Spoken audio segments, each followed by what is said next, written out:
नमस्कार। हम लोगों ने 10th क्लास का मैन्युफैक्चरिंग इंडस्ट्री का चैप्टर शुरू किया हुआ है। उसमें हम एग्रो बेस्ड मिनरल्स के बारे में विस्तार से बात कर रहे थे।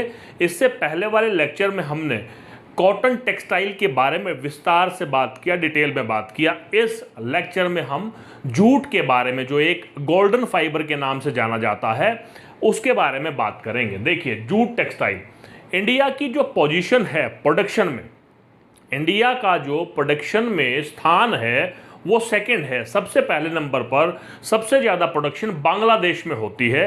इंडिया का सेकंड प्लेस है where is the concern of the production. देखिए, मैं यहाँ पर 2010-11 के डाटा की बात कर रहा हूँ। 80 जूट मिल्स, मतलब ज़्यादातर जो जूट मिल्स हैं, मैक्सिमम जो जूट मिल हैं वो वेस्ट बंगाल में लोकेटेड हैं। वेस्ट बंगाल में, पश्चिमी बंगाल में लोकेट होने के पीछे क्या क्या कारण हैं उनके बारे में हम बात करेंगे। देखिए, इंपॉर्टेंट क्वेश्चन बनता है, why maximum jute industries are located in West Bengal. Very first thing is, एक रिवर है हुगली, जो गंगा रिवर से निकलती है, ठीक है, जिसको डिस्ट्रीब्यूटरी कह सकते हैं गंगा रिवर की।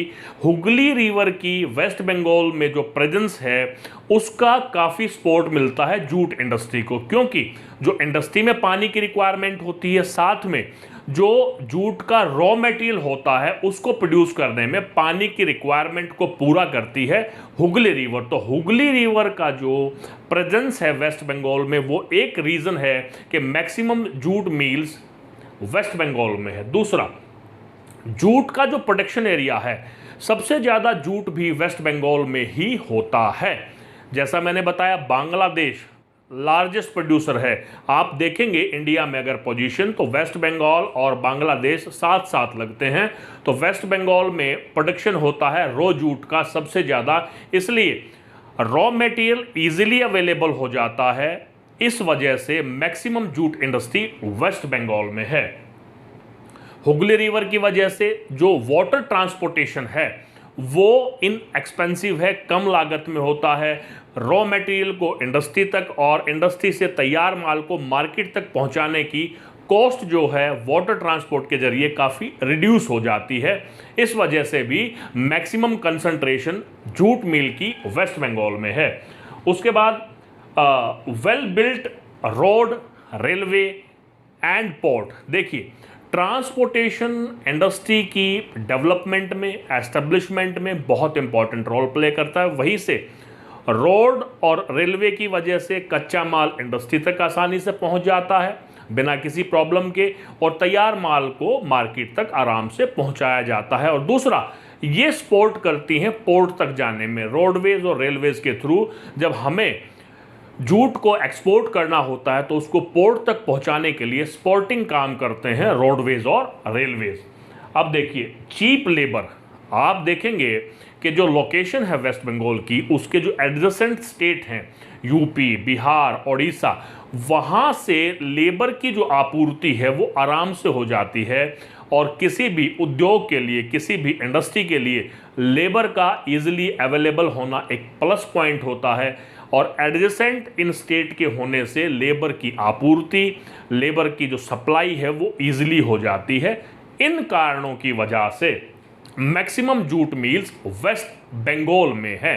तो ये क्वेश्चन हमारा यहाँ होता है, why the maximum jute mills are located at West Bengal. देखिए, हम एक और फैक्ट के बारे में बात करेंगे। 1947 से पहले ये फैक्ट है कि हम पूरे वर्ल्ड में सबसे ज़्यादा लार्जेस्ट एक्सपोर्ट किया करते थे जूट का, गोल्डन फाइबर का।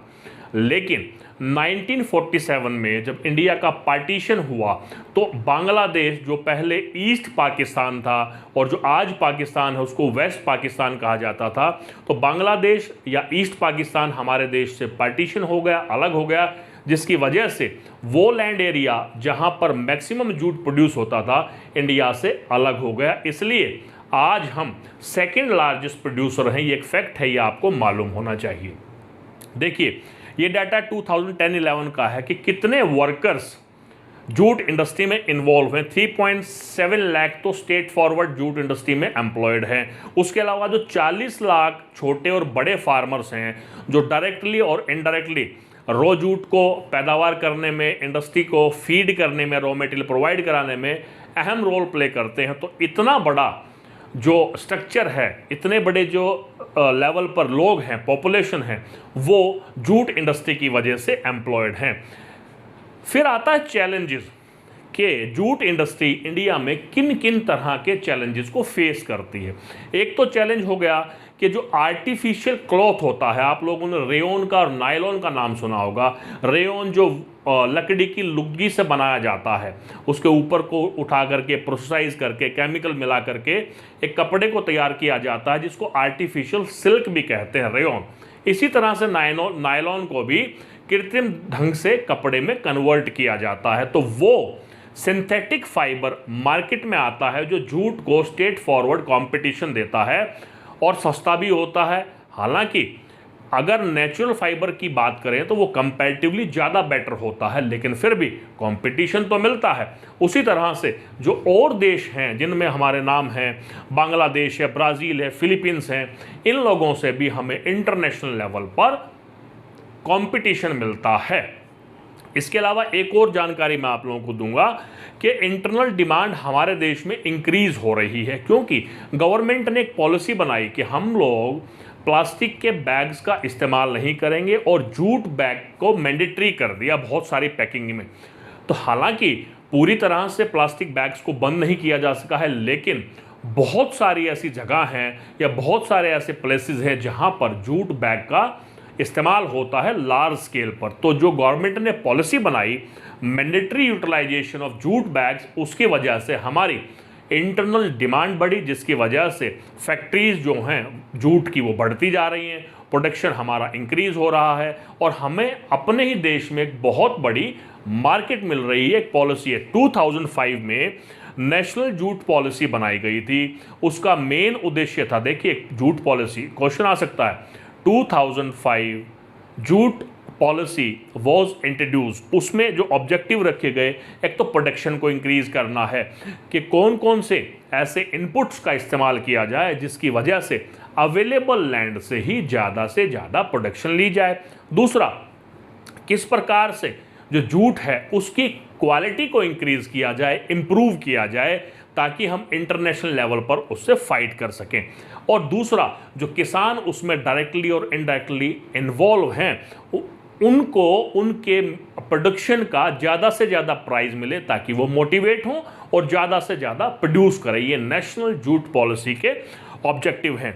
अब आप देखेंगे ये मेन मार्केट बताई है, USA, Canada, Russia, UAE, UK, Australia. और ग्लोबल कंसर्न बढ़ता जा रहा है, लोग ज़्यादा से ज़्यादा कंसर्न कर रहे हैं क्योंकि ग्लोबल वार्मिंग बढ़ रहा है, ग्रीन हाउस इफ़ेक्ट बढ़ रहा है प्लास्टिक के इस्तेमाल से, जिसकी वजह से जूट का जो इन्वॉल्वमेंट है वो धीरे धीरे ज़्यादा होता जा रहा है।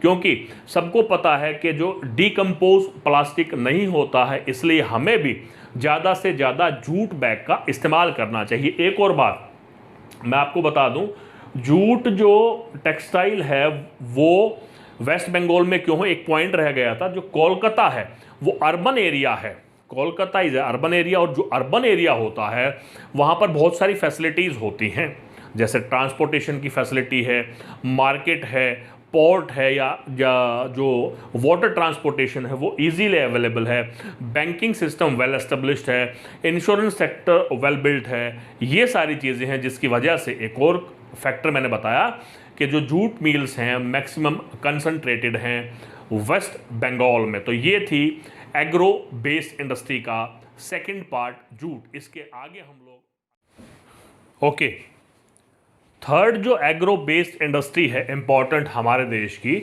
वो शुगर इंडस्ट्री है। देखिए उसके बारे में अब हम चर्चा करेंगे। इंडिया की जो पोजीशन है प्रोडक्शन में वो सेकंड नंबर पे है। सबसे ज़्यादा प्रोडक्शन शुगर केन का ब्राज़ील में होता है, लेकिन गुड़ और खांडसारी में इंडिया नंबर 1 है प्रोडक्शन में। तो sugar industry India stand second where the concern of the production of sugar cane and sugar and in khand and gur, khandsari and gur India is first. अब देखिए जो शुगर इंडस्ट्री है उसका रॉ मटेरियल जो होता है यानी कि गन्ना जो होता है वो हैवी होता है, बल्कि होता है। और जो उसका हॉलेज में, मतलब जब हम उसे खेत से, एग्रीकल्चर फील्ड से शुगर इंडस्ट्री तक पहुंचाते हैं तो उसमें हॉलेज जो ट्रांसपोर्टेशन में वो हिलता है, उसकी वजह से उसका जो स्कॉर्स है, जूस है, वो कंटेंट रिड्यूस हो जाता है। This the negative aspect. Ideal location जो है, अगर हम देखेंगे कि शुगर इंडस्ट्री कहाँ कहाँ पर लोकेटेड है, हम देखेंगे यूपी, बिहार, महाराष्ट्र, हरियाणा, मध्य प्रदेश, कर्नाटका, तमिलनाडु, यहाँ पर ये इंडस्ट्री लोकेटेड है। लेकिन सबसे ज़्यादा जो शुगर इंडस्ट्री लोकेटेड है वो उत्तर प्रदेश और बिहार में है, मोर देन 60%। और यूपी को तो bowl of sugar cane of India भी कहा जाता है। इसकी एक नेगेटिव एस्पेक्ट भी है, सीजनल है नेचर में। जब शुगर केन प्रोड्यूस होता है उसके कुछ महीने तक ही चलता है, उसका शुगर में कन्वर्ट करने में, गुड़ और खांडसारी में कन्वर्ट करने में कुछ सीजन में ही वो काम वहाँ पर चलता है। उसके अलावा जो मैक्सिमम है, जैसा मैंने बताया था, पब्लिक सेक्टर, प्राइवेट सेक्टर, लेकिन sugar industry maximum cooperative sector में रन करती है। देखिए रिसेंट फिनोमिना अगर हम देखें, हम पाते हैं कि जो नॉर्दर्न इंडिया से जो मील्स हैं शुगर की, शुगर फैक्ट्रीज जो हैं, वो शिफ्ट हो रही हैं साउथ में और वेस्ट में। इसके पीछे कारण क्या है? और ख़ास करके महाराष्ट्र में, जो महाराष्ट्र में जो शुगर केन का जो केन है, उस केन का जो स्कॉर्स कंटेंट है वो ज़्यादा होता है, यानी कि वहाँ के केन में जूस जो है वो ज़्यादा पाया जाता है।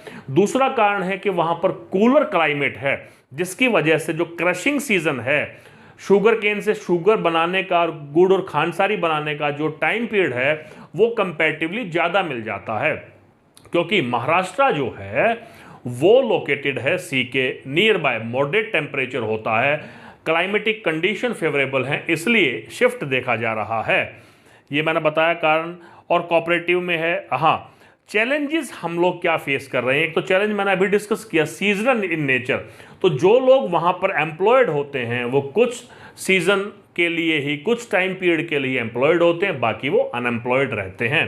Negative aspect, old and inefficient जो सिस्टम है शुगर केन को ग्रो करने का, हम उसमें मॉडर्नाइजेशन नहीं ला पाए हैं, इसलिए प्रोडक्शन जितना होना चाहिए उतना हमारे देश में पैदावार नहीं हो रहा है। और शुगर इंडस्ट्री का एक और नेगेटिव एस्पेक्ट है कि अगर ट्रांसपोर्ट डिले हो जाता है तो जो उसका स्कोर सिस्टम है, जूस जो है कंटेंट है, वो रिड्यूस हो जाता है। ये एक नेगेटिव एस्पेक्ट है। दूसरा, जब हम शुगर केन में से रस निकाल लेते हैं तो उसका बैगेज जो कचरा बच जाता है उसको भी बेहतरीन तरीके से इस्तेमाल किया जा सकता है, फ्यूल के लिए और बहुत सारी चीज़ों के लिए। लेकिन जो उसका सिस्टम है आज तक हम बहुत अच्छे से डेवलप नहीं कर पाए हैं। तो ये एग्रो बेस की थर्ड हम मेन इंडस्ट्री है शुगर इंडस्ट्री।